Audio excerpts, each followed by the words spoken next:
Cigarette का धुआं उड़ाती बिंदास कनिका हॉस्टल में इसलिए रहती है ताकि वह थिएटर से जुड़ी रहे। हर हफ्ते छिपकर बॉयफ्रेंड से भी मिलती है। मिस लवीना को मिस ड्रैकुला कहकर उनका मजाक उड़ाती है, लेकिन इन सब के बावजूद वह जान छिड़कने वाली दोस्त और अच्छी इंसान है। कनिका अपनी दोस्ती कैसे निभाती है, यह बल्ब तूने ही बदला होगा। मैंने तो दूधिया सफेद लगाया था। पता नहीं क्या क्या खुराफातें तेरे दिमाग में चलती रहती है। मैंने कहा तो वह नींद की खुमारी में बोली, यार चाहती थी कि कमरे का माहौल थोड़ा सेक्सी लगे। जानती हूँ तेरे अंदर रोमांस का कीड़ा रेंगना अभी शुरू नहीं हुआ है, इसीलिए इन बातों पर तेरा ध्यान नहीं जाता। गुलाबी रेशमी बातें तेरे दिमाग तक पहुँचती नहीं है। डरती हूँ कि मिस ड्रैकुला की तरह तू भी कहीं संगमरमर की बुत न बन जाए। मैं तेरा ख्याल नहीं रखूंगी तो कौन रखेगा।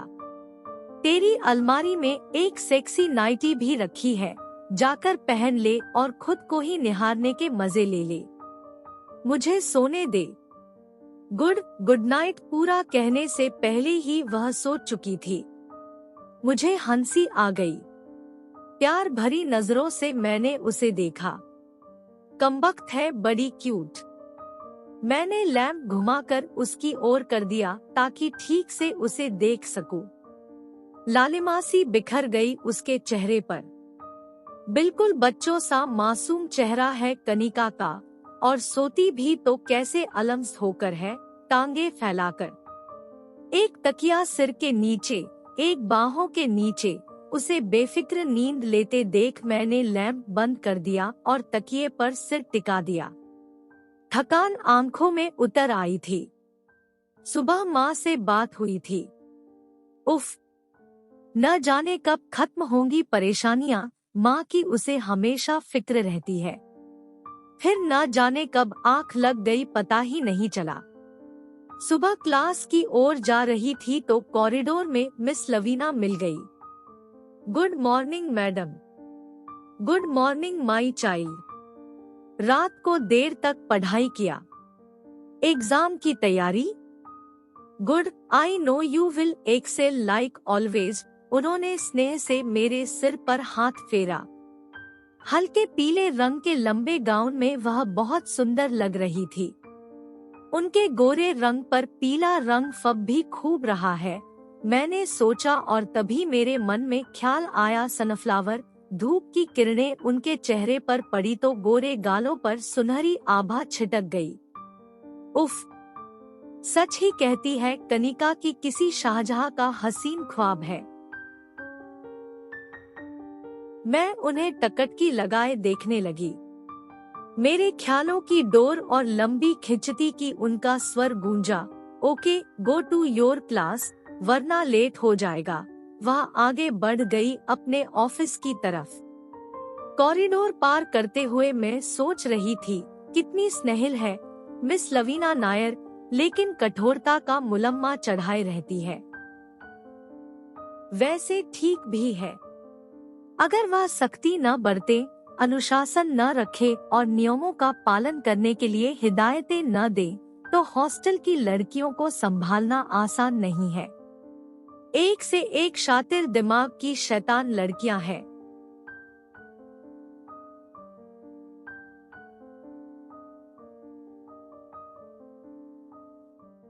नियम तोड़कर मनमानी करने के नए नए तरीके ढूंढती रहती है, जैसे यह भी कोई शगल हो। हॉस्टल से बाहर निकलने के क्या क्या पैंतरे अपनाती है, कैसे कैसे जुगाड़ करती है।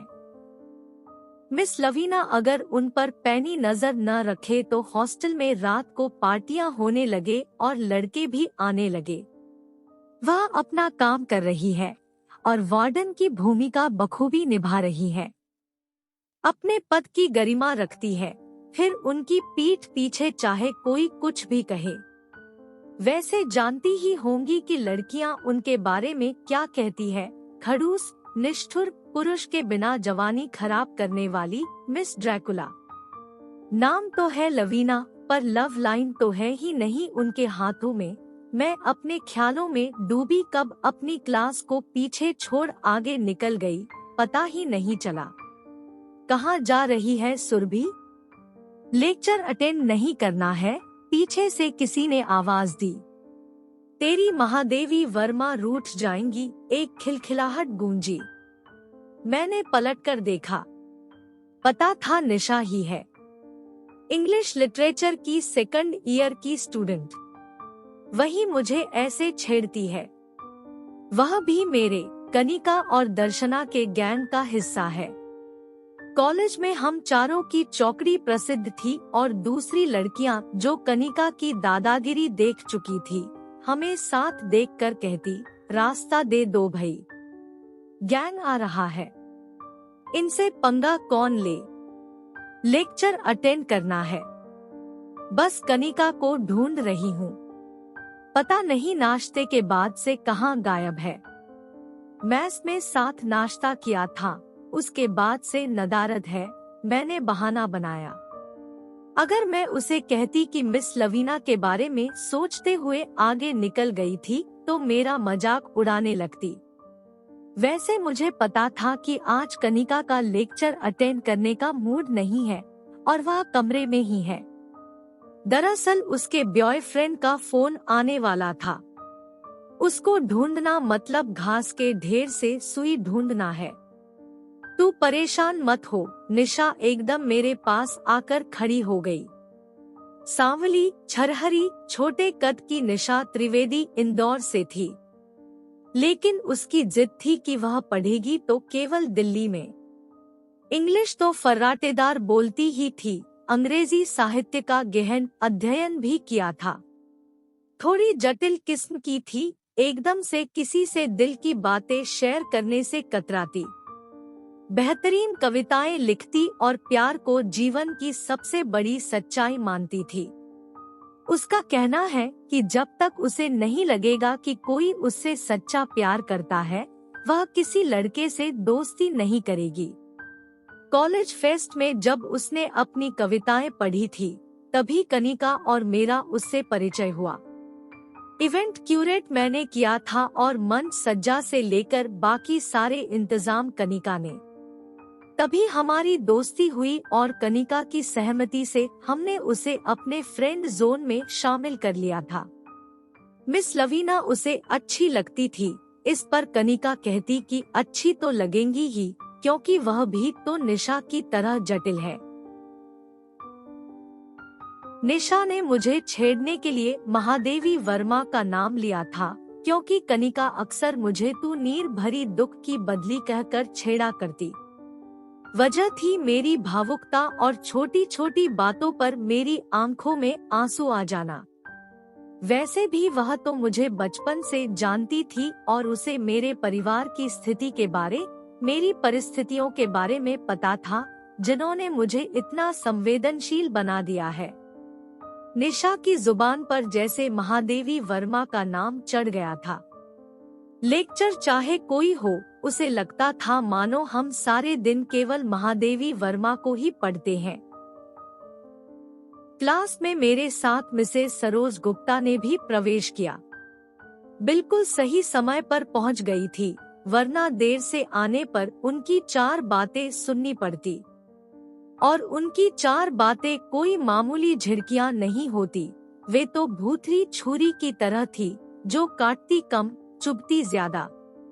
उनके लिए मशहूर था कि हिंदी की व्याख्याता होने के बावजूद, कविताओं और कहानियों को पढ़ाने के बावजूद वह संवेदनहीनता की घुट्टी पीकर बड़ी हुई है, और उन्हें जल्लाद का काम सौंपा जाता तो भी फांसी के वक्त उनके हाथ नहीं कांपते। पता नहीं कैसे महादेवी वर्मा के मर्म को समझा लेती है। आज लेट होने का इरादा था क्या, मुझे अपने साथ ही क्लास में देख उन्होंने अपनी तीखे स्वर का चाबुक मुझ पर दे मारा। सॉरी मैम, मैंने हड़बड़ाते हुए कहा। बेरहम, उस पल न जाने कैसे मेरे मन से आवाज आई, पहली बार। हो सकता है मन भी कतराने लगा हो मिसेस गुप्ता से। न जाने आज क्या कहर टूटे। लेक्चर अटेंड करने की बजाय कनिका ने बॉयफ्रेंड से मिलने का प्लान बनाया और मिस ड्रैकुला को इसकी खबर मिल गई। कनिका के लिए मिस ड्रैकुला का सामना करना आसान नहीं होगा। क्या कनिका को ऐसी सजा मिलेगी जो उसने सोची भी न हो? कनिका के साथ मिस ड्रैकुला कैसा बर्ताव करेंगी?